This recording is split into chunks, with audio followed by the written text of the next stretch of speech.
Venezuela के बाद क्या ईरान को भी कोई नया कार्यवाहक राष्ट्रपति मिलने वाला है? डोनाल्ड ट्रंप ने एक और टैरिफ बम फोड़ा है। ईरान संग बिजनेस करने वाले देशों पर 25% टैरिफ लगा दिया गया है और भारत पर क्या इसका असर होगा? कितना ज़्यादा होगा? किस देश पर सबसे ज़्यादा होगा? सबसे बड़ी बात यह भी है कि आखिर ईरान सरकार को उखाड़ फेंकना इतना मुश्किल क्यों है? 17 साल में कई बार ऐसी कोशिश हुई और हर बार नाकाम हुई। इसका भी इतिहास आपको बताएंगे। नमस्कार, आपके साथ मैं ललित प्रजापति। सबसे पहले अपडेट की बात कर लेंगे। और अपडेट क्या है? ईरान की कमर तोड़ने के लिए अमेरिका ने अपना जो पुराना हथियार है वो उठाया है और राष्ट्रपति डोनाल्ड ट्रंप ने ईरान के साथ कारोबार करने वाले देशों पर, मित्र देश या जो उसके दोस्त हैं, उन पर 25% टैरिफ लगा दिया है। डोनाल्ड ट्रंप का ये फैसला ऐसे वक्त में सामने आया है जब ईरान में सरकार विरोधी प्रदर्शन चल रहे हैं, कई लोग जान गंवा चुके हैं। डोनाल्ड ट्रंप ने सोमवार को कहा कि जो देश ईरान के साथ बिजनेस करते हैं उन पर नया 25% टैरिफ लगेगा। इस घोषणा का मतलब ये है कि चीन से सामान इंपोर्ट करना महंगा हो जाएगा और जो ईरान और यूनाइटेड स्टेट्स दोनों का ये एक बड़ा ट्रेडिंग पार्टनर है। डोनाल्ड ट्रंप ने ये फैसला लिया है, ईरान के चलते फैसला लिया है। सोशल मीडिया प्लेटफॉर्म ट्रुथ पर उन्होंने लिखा कि तुरंत लागू इस्लामिक रिपब्लिक ऑफ ईरान के साथ बिजनेस करने वाला कोई भी देश यूनाइटेड स्टेट्स ऑफ अमेरिका के साथ किए जाने वाले किसी भी और सभी बिजनेस पर 25% का टैरिफ देगा। उन्होंने आगे ये भी कहा है कि ये ऑर्डर आखिरी और पक्का है। शायद ये भी बोलना ज़रूरी है, वरना पता नहीं रात होते होते उनके ख्याल बदल जाते हैं।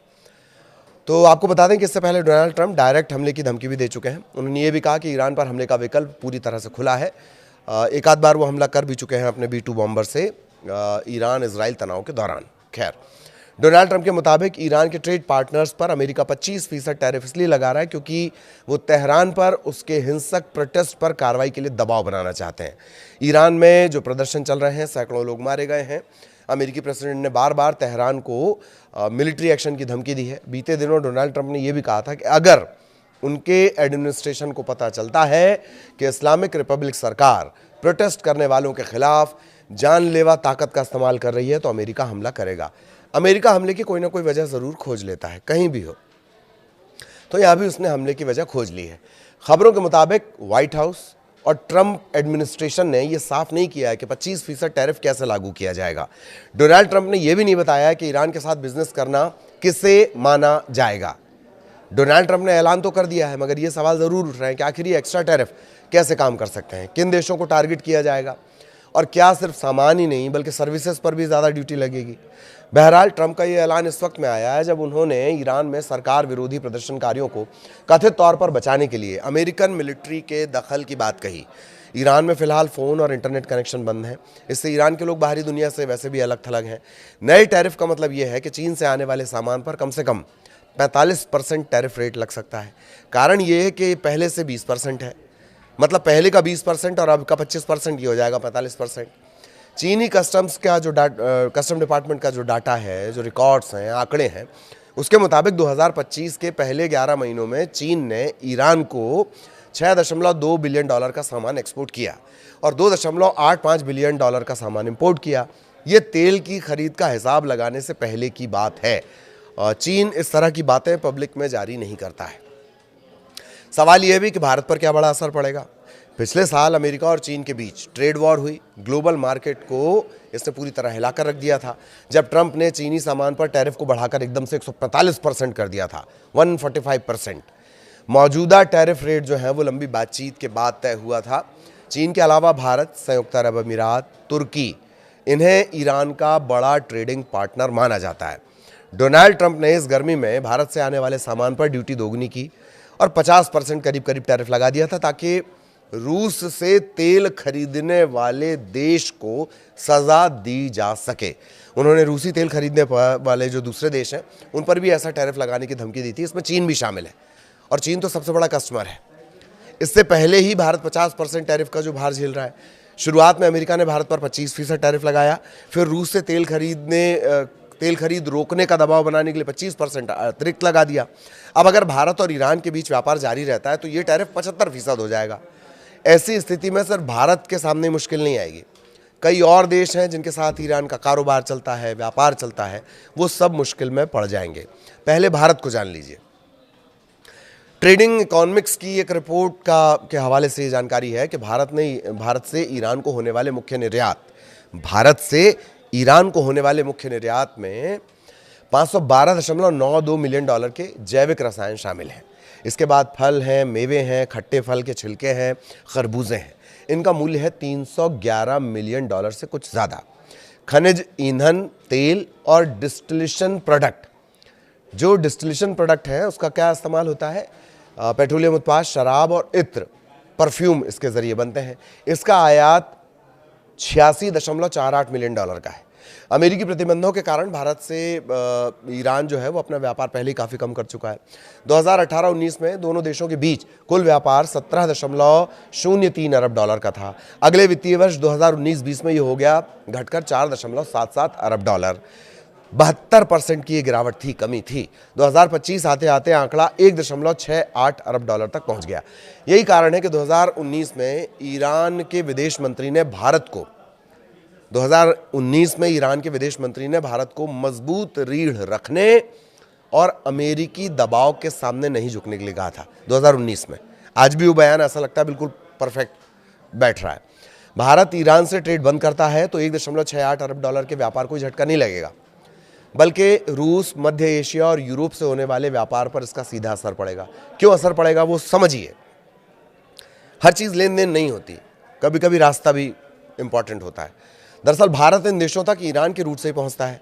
ईरान में जो चाबहार बंदरगाह है, जो दक्षिण पूर्वी तट पर स्थित है, इस बंदरगाह के होने से भारत अफगानिस्तान और मध्य एशिया के देशों से सीधा व्यापार कर सकता है। इसका एक फ़ायदा ये कि पाकिस्तान से गुजरने वाले रूट का इस्तेमाल नहीं करना पड़ता भारत को। ईरान से होते हुए अंतर्राष्ट्रीय उत्तर दक्षिण परिवहन गलियारा INSTC भी है। इसके जरिए भारत रूस और यूरोप के देशों से जुड़ता है। भारत को लंबे और खर्चीले समुद्री मार्गों पर निर्भर नहीं होना पड़ता है। मतलब ये सबसे ज़बरदस्त वाला शॉर्टकट है। मध्य पूर्व मामलों के जानकार बताते हैं कि अगर भारत ईरान से व्यापार बंद कर देता है तो ईरान भी भारत पर सख्त हो सकता है। भाई उसके पास भी ऑप्शन है। ईरान मजबूरन दूसरे ऑप्शन पर जाएगा, चीन के करीब जाएगा और व्यापार के मार्ग चीन को दे सकता है। चीन इस बात से वैसे भी खुश होगा कि भारत एक बड़े व्यापारिक मार्ग से, एक बड़े रूट से, एक बड़े शॉर्टकट से कट जाएगा।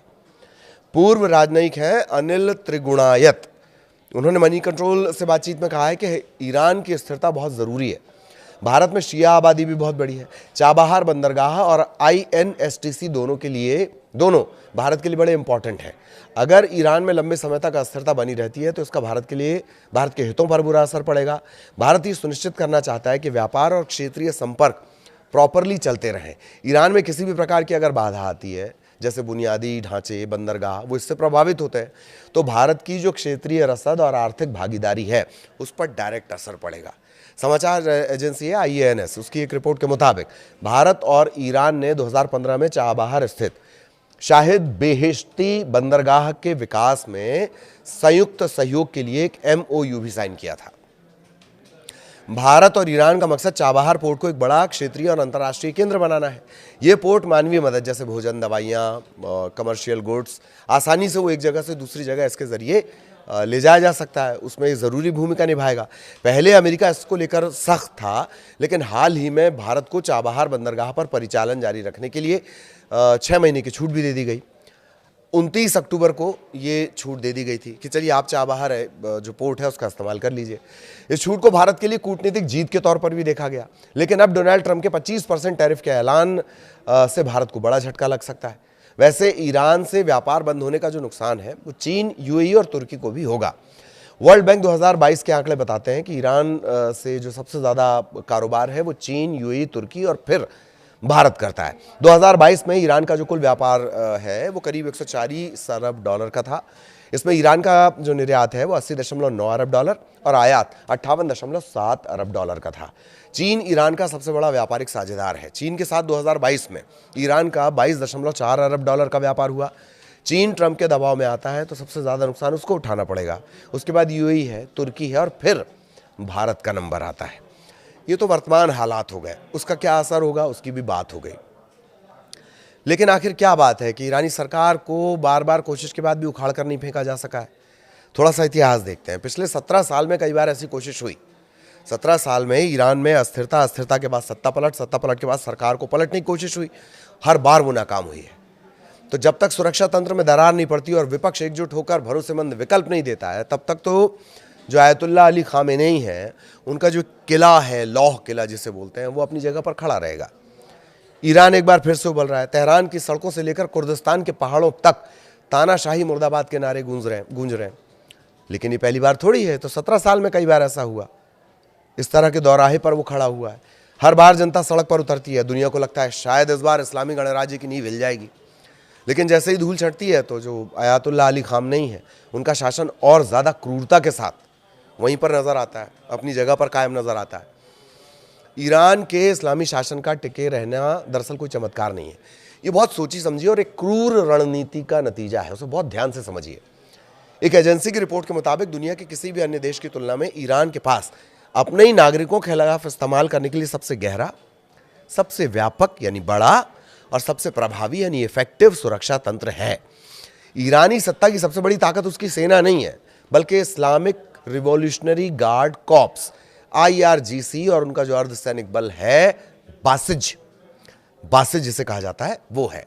अब बासिज कोई साधारण पुलिस बल नहीं है। ये समाज के भीतर बुना हुआ एक ऐसा नेटवर्क है जिसमें आपके पड़ोसी, आपका दुकानदार, आपके साथ पढ़ने वाला छात्र, आपके बगल में बैठने वाला, आपसे डेली मिलने वाला, वो मुखबिर हो सकता है। बासिज को शासन के दमनकारी मूल्यों की रक्षा करने का काम सौंपा गया है। जब भी कोई विरोध होता है, प्रोटेस्ट होता है, तो ये सादे कपड़ों में भीड़ में घुस जाते हैं। जो लीडर होते हैं, नेता होते हैं, उनकी पहचान कर लेते हैं कि अच्छा ये फला आदमी ज़्यादा उचका रहा है, उसकी पहचान कर लेते हैं, हिंसक कार्रवाई करते हैं। इनकी निष्ठा देश के प्रति नहीं है, बल्कि सुप्रीम लीडर के प्रति है। इसीलिए ये अपनी जनता पर गोली चलाने में बिल्कुल नहीं हिचकिचाते हैं। ईरानी सरकार ने विद्रोह को कुचलने के लिए एक मनोवैज्ञानिक युद्ध की नीति भी अपनाई है। वो क्या है? मानवाधिकार समूहों और जेल से रिहा हुए कैदियों की गवाही बताती है कि सरकार अब सिर्फ मारने में विश्वास नहीं करती। समझ रहे हैं आप कि आप डायरेक्ट किसी को किल कर दें।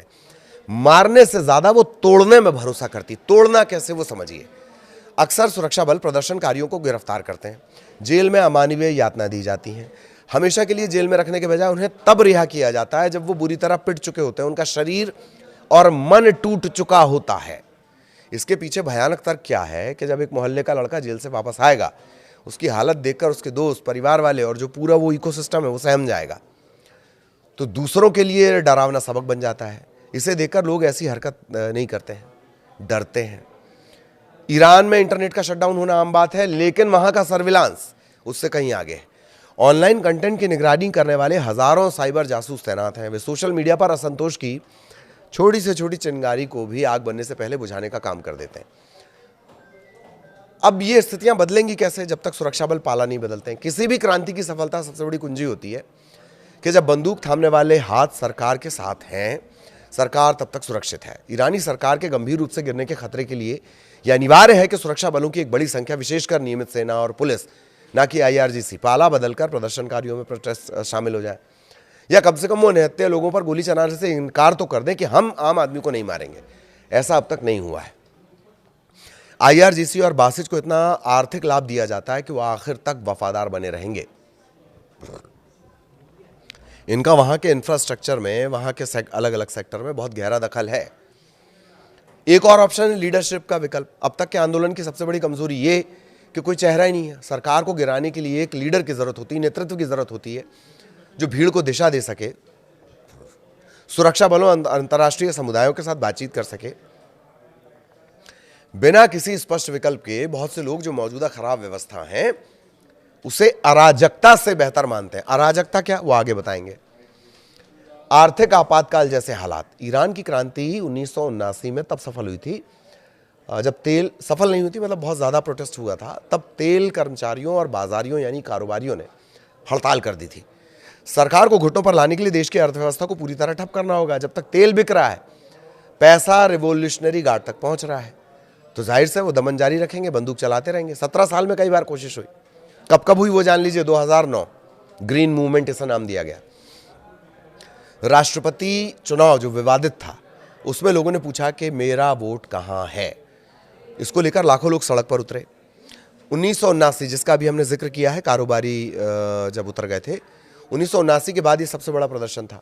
सरकार ने इसे बेरहमी से कुचल दिया, सैकड़ों लोग मारे गए। विपक्षी नेता, इसमें मीर हुसैन मौसवी हैं, मेहदी करौबी हैं, वो नज़रबंद कर दिए गए। यह आंदोलन मुख्य तौर पर राजनीतिक था और मध्यम वर्ग तक ये सीमित रहा। इसके अलावा 2017-18 में आर्थिक विद्रोह हुआ, महंगाई लगातार बढ़ती जा रही थी, बेरोजगारी लगातार बढ़ती जा रही थी, भ्रष्टाचार लगातार बढ़ रहा था।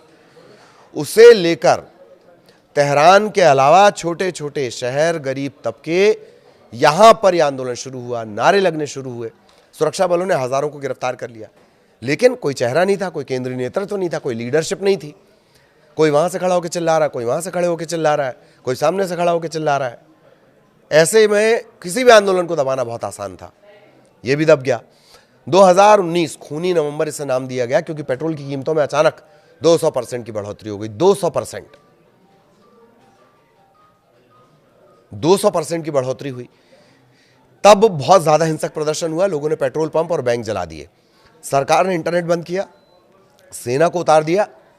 3 दिन में 1500 से ज्यादा लोग मारे गए थे। ये क्रूरता का चरम था, इसीलिए इसे खूनी नवंबर कहा गया। फिर 2022-23 आया, महसा अमीनी आपको याद होंगी, जिन-जियान और आज़ादी। पुलिस हिरासत में 22 साल की महसा अमीनी की मौत हो गई। ये आंदोलन हिजाब के खिलाफ शुरू हुआ था, जल्दी व्यवस्था परिवर्तन की मांग में बदल गया। महिलाओं और युवाओं ने इसका नेतृत्व किया। महीनों तक अशांति रही, 500 से ज्यादा लोगों की जान चली गई। सरकार तब हिल जरूर गई, लेकिन गिरी नहीं। पुलिस को कुछ समय के लिए पीछे हटा दिया गया और अब वो फिर पावर में आ गए, मतलब पुलिस फिर आगे आ गई, इंस्पेक्टर राज। और वैसे अगर रिजीम चेंज भी हो गया, सब बदल भी गया, सत्ता पलट भी गई, तो फिर क्या होगा? जनता का आक्रोश जीत गया, आयतुल्ला की सरकार चली गई, उसके बाद क्या सब कुछ ठीक ठाक हो जाएगा? नहीं। रिजीम चेंज के बाद का समय और ज्यादा खतरनाक होगा, लोग ये भी जानते हैं। ईरान में विपक्ष बहुत बिखरा हुआ है। राजशाही के समर्थक वामपंथी मुजाहिदीन खल्क MEK और जातीय अल्पसंख्यक, इसमें कुर्द हैं, बलूच हैं, अरब हैं, इन सब का एजेंडा अलग अलग है। सब अपने अपने घर के उस्ताद बने हैं, सब अपने अपने घर में किंग बने हुए हैं। अब अगर केंद्रीय सत्ता गिरेगी तो ये गुट आपस में भिड़ेंगे। लीबिया और सीरिया का एक उदाहरण सामने है। एक मजबूत लोकतांत्रिक ढांचे के बिना ईरान गृह युद्ध की आग में झुलस जाएगा। अब शुरुआत में जब हम रिवॉल्यूशनरी गार्ड की बात कर रहे थे, तब मैंने कहा था इनका दखल। रिवॉल्यूशनरी गार्ड एक सेना नहीं है, ये इन्होंने एक विशाल औद्योगिक साम्राज्य खड़ा कर रखा है। ये दूरसंचार में है, मतलब टेलीफोन वगैरह जो चलता है, निर्माण में है, कंस्ट्रक्शन में है, तेल में है जो वहाँ के मेन धंधा है, और बैंकिंग जो वहाँ की आर्थिक रीढ़ है, उसको ये कंट्रोल करते हैं। सत्ता बदलने के बाद भी बंदूक इनके पास रहेगी, पैसा इनके पास रहेगा, मतलब पावर इनके पास होगा, तो आसानी से एक माफिया या उग्रवादी संगठन के रूप में काम कर सकते हैं और नई सरकार को स्थिर करते रहेंगे। दशकों से जो गुस्सा लोगों का है वो लावे की शक्ल में फूटेगा। जिनने परिजनों को खोया है वो बासिज, मुल्लाओं, इन सबसे बदला लेंगे। देश में हिंसा का नया चक्र शुरू हो जाएगा और इसे रोकना किसी भी सरकार के लिए मुश्किल होगा। आर्थिक पुनर्गठन, प्रतिबंधों और भ्रष्टाचार ने ईरान की जो अर्थव्यवस्था है उसे खोखला कर दिया। इसे पटरी पर लाने में कई साल, दशकों लग जाएंगे। नई सरकार से जनता को तुरंत राहत की उम्मीद होगी। अब अगर नई सरकार विफल होती है तो अराजकता फिर फैलेगी। अगर ये रेजिम चेंज होता है, अगर मगर के साथ, ये थोड़ा हाइपोथेटिकल था, पर हमने आपको बता दिया कि अगर चलो चेंज भी हो गया तो क्या होगा। 4 पॉइंट हमने वो आपको बता दिए। अतीत में हमने आपको बता दिया 17 साल में कई बार कोशिश, हर बार कोशिश नाकाम। वर्तमान में क्या कुछ चल रहा है और कैसे सिनेरियो, और अमेरिका की होशियारी भी हमने आपको बता दी। जैसे कई बार हमने कहा है, एडिटर्स के हवाले से हमने आपको कहा है, अलग अलग जो लिखते हैं, कि लगता अमेरिका का राष्ट्रपति चुना हुआ राष्ट्रपति है, पर फैसले देखेंगे तो ऐसा लगेगा कोई कारोबारी सत्ता चला रहा है और जबरन भला करने की आदत। अब कह रहा है हम ईरान के जो प्रोटेस्ट करने वाले उनका भला करेंगे, और जो ईरान से दोस्ती रखेगा उन पर 25% टैरिफ भी लगाएंगे। तो आगे क्या कुछ होगा वो भी हम आपको बताएंगे। ये भी हमने आपको बताया कि सत्ता पलट गई तो कैसा दौर आ जाएगा। आगे क्या होगा वो अपडेट भी हम आपको बताएंगे। आप हमारे साथ जुड़े रहिए। नमस्कार।